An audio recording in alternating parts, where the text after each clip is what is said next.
Guide this video. This is for you. So जिंदगी में कामयाब होने के लिए हम बहुत मेहनत करते हैं, एक टारगेट सेट करके लगातार उसके पीछे भागते रहते हैं। हमसे कहा जाता है कि जितनी जल्दी अपना रास्ता चुन लो उतना बेहतर है, और सही भी है। अगर हमें रास्ते का नहीं मालूम होगा तो मंजिल कैसे मिलेगी। हर किसी का रास्ता अलग हो सकता है, लेकिन सबको कामयाबी की मंजिल पर ही पहुंचना है। कामयाबी का दूसरा नाम ऐसी नौकरी या बिजनेस करना है जिसमें खूब पैसा हो।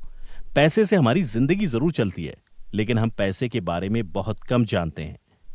यूं तो लोग पैसे के बारे में बहुत बातें करते हैं, पैसे संभाल कर रखो, पैसे की कीमत समझो, वगैरह वगैरह, लेकिन कोई हमें यह नहीं बताता कि हमें क्या करना चाहिए जिससे पैसों को लेकर हमारी फिक्र खत्म हो जाए और जिंदगी भर पैसों के पीछे ही ना भागते रहना पड़े। आज सक्सेस और हैप्पीनेस के इस वीडियो में हम पैसों के ऐसे 6 नियम के बारे में बात करेंगे जिसे जानने के बाद पैसों को लेकर आपकी सारी फिक्र खत्म हो जाएगी। इसलिए वीडियो के साथ आखिर तक बने रहिए। मोटे तौर पर हमारा पैसा सिर्फ 3 जगह पर जाता है। महीने के बंधे खर्चे जैसे कि लोन, रीपेमेंट, घर का किराया, बिजली बिल वगैरह। दूसरा, फ्यूचर में कुछ खरीदने के फाइनेंशियल गोल पर। और तीसरा, ट्रैवल, शॉपिंग जैसी रोजमर्रा के खर्चों पर। अगर बजटिंग के आइडियल स्टैंडर्ड की बात करें तो महीने की कमाई का 50% बंधे खर्चों पर, 20% फ्यूचर के फाइनेंशियल गोल पर और 30% रोजमर्रा की जरूरतों पर खर्च होना चाहिए।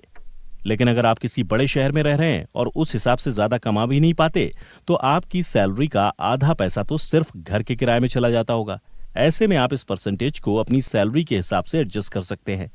मतलब अगर आपके घर का किराया ज्यादा है तो फ्यूचर के फाइनेंशियल गोल के पैसे हटाने में कटौती कर दीजिए, और जब एक बार आपका प्रमोशन हो जाए या अच्छी जॉब मिल जाए तो अपने खर्चों का दायरा बढ़ाने के बजाय बचे हुए पैसे फाइनेंशियल गोल को अचीव करने के लिए साइड कर सकते हैं, क्योंकि जब आपको जरूरत थी तो आपने यहीं से कटौती की थी।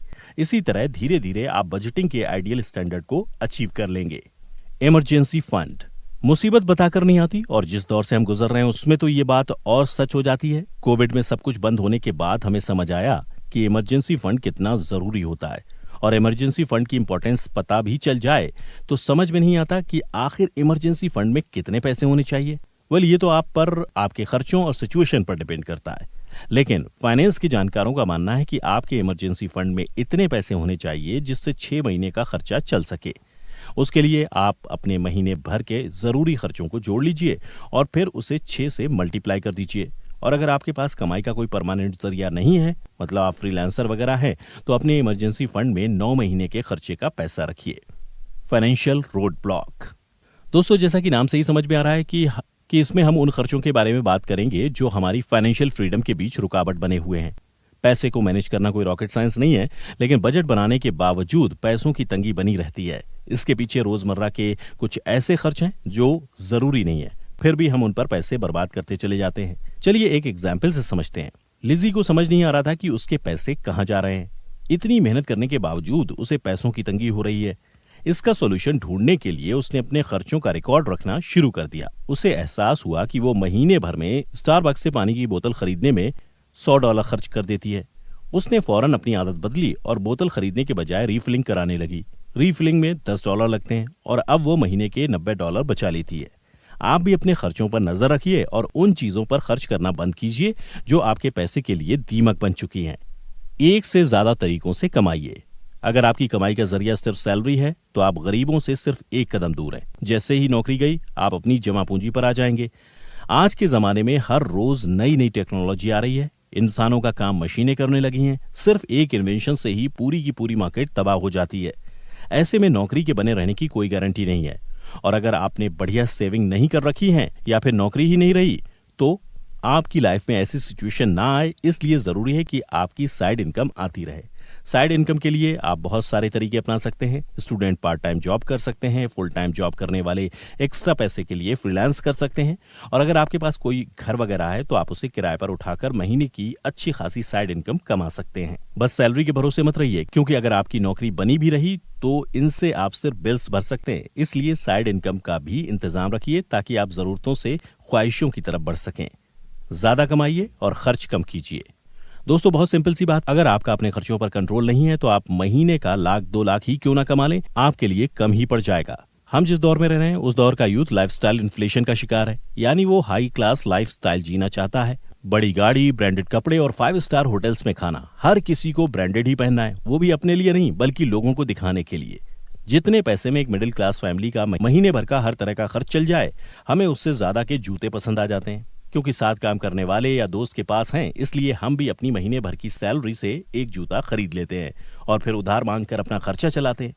अगर ऐसी आदत बनी रही तो हम चाहे कितना भी कमा लें, कभी भी काफी नहीं होगा। महंगा पहनने के अलावा 5 स्टार होटल में खाना और महंगी जगह घूमने का शौक भी हम पर भारी पड़ सकता है। आपको अपनी इस आदत को बदलना होगा और अपने पर्सनल फाइनेंस पर ध्यान देना होगा, नहीं तो आप लाखों कमाकर भी कंगाल रह जाएंगे। अपने आप को ब्रांड और महंगी लाइफस्टाइल के दलदल से निकालने के लिए आप एक साइकोलॉजिकल ट्रिक अपना सकते हैं। जब भी आपको कुछ एक्सपेंसिव खरीदने का मन हो या फिर ऐसे ही कोई फिजूल खर्चे करने का दिल हो, तो उसे एक बड़े पेपर पर लिखकर अपने रूम में चिपका दीजिए और खुद से कहिए कि आप इसे 30 दिन बाद खरीदेंगे। आप देखेंगे कि वक्त के साथ आपको ये फिजूल खर्ची लगने लगेगा और आप अपना फैसला बदल देंगे। ऐसा इसलिए क्योंकि हमारे ज्यादातर फैसले इंपल्सिव होते हैं। इन्वेस्टमेंट। दोस्तों, हम सब इन्वेस्टमेंट के बारे में तो जानते ही हैं, लेकिन एक लाइन में इन्वेस्टमेंट किसी भी चीज का सही इस्तेमाल करने को कहते हैं, जैसे कि time investment, energy investment, money investment.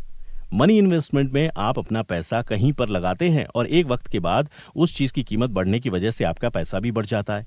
मान लीजिए आप किसी कंपनी के शेयर में 1 लाख लगाते हैं और साल भर बाद उस शेयर की कीमत 1,30,000 हो जाती है, तो आपको अपने 1 लाख के इन्वेस्टमेंट पर 30,000 का फायदा होता है। लेकिन हाँ, इन्वेस्टमेंट के बारे में आपको एक बात ध्यान रखनी होगी कि जब आप इन्वेस्टमेंट की सोचें तो जिस फील्ड में आप इन्वेस्ट कर रहे हैं उस फील्ड की मार्केट के बारे में अच्छे से जान लीजिए, क्योंकि इन्वेस्टमेंट मार्केट बेस्ड होती है और अगर आपको मार्केट की समझ नहीं है तो इसमें नुकसान भी हो सकता है। वीडियो खत्म करने से पहले चलिए एक बार रिकैप कर लेते हैं कि मिडिल क्लास से मिलियनर बनने के लिए हमें पैसों से जुड़े कौन से 6 नियम फॉलो करने चाहिए। पहला, बजटिंग कीजिए। दूसरा, इमरजेंसी फंड। तीसरा, उन खर्चों को आइडेंटिफाई कीजिए जो आपको नॉर्मल लगते हैं लेकिन फिजूल खर्ची हैं। चौथा, एक से ज्यादा तरीकों से अर्न कीजिए। पांचवा, कमाइए ज्यादा और खर्चे कम रखिए। छठा और आखिरी, इन्वेस्ट कीजिए। दोस्तों, इस वीडियो में हमने आपको बताए पैसे के 6 नियम जो आपको बनाते हैं अमीर। आइए दोस्तों एक बार फिर इन 6 नियमों को दोहराते हैं। Budgeting, emergency fund, financial road block, एक से ज्यादा तरीकों से कमाइए, ज्यादा कमाइए और खर्च कम कीजिए, इन्वेस्टमेंट। उम्मीद है कि आपको ये वीडियो पसंद आया होगा। उम्मीद है आपको वीडियो अच्छा लगा होगा।